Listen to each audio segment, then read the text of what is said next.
Has there ever been a piece of legislation introduced in America to adopt Sharia law? No.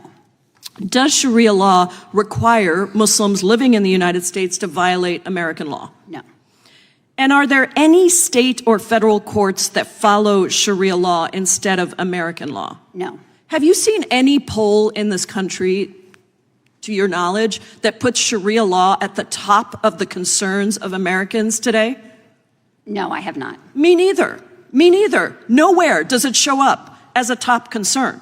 So, yet the policies that are being proposed include the establishment of a Sharia-free America caucus and the introduction of a bill that would deny immigration status to anyone who, quote, adheres to Sharia law. Now, these policies are based on a myth that Sharia is infiltrating our American legal system and endangering the way of life as envisioned by our founding fathers. So could you please clarify for everyone watching this hearing, what is Sharia law, and is it any different than what biblical law teaches Christians about how to observe their faith?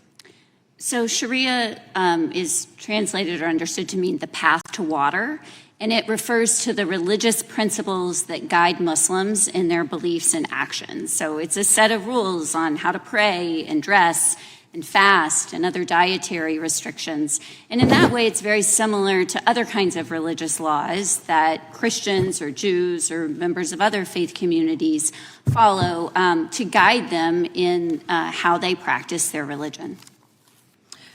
In many religions, there are extreme and violent sects that don't represent the vast majority of observance of the faith. You've done some work documenting the rise of extreme white Christian nationalism and its influence in deadly shootings in Charleston, Pittsburgh, and San Diego. But I don't see any of my colleagues on the other side creating a caucus to attack Christianity or introducing a bill that would ban Christians from entering the country. Instead, they want the 10 Commandments to be posted in every public school, and we have Trump administration officials like Secretary Hegseth openly declaring that, quote, America was founded as a Christian nation and remains a Christian nation in our DNA. What does that tell us about what's really going on? Well, I see all of these actions that we're talking about today as singling out one religion for special scrutiny and to denigrate a lot of the stereotypes that have been repeated here today, to take the actions of a few and extrapolate that that's what somehow all Muslims believe.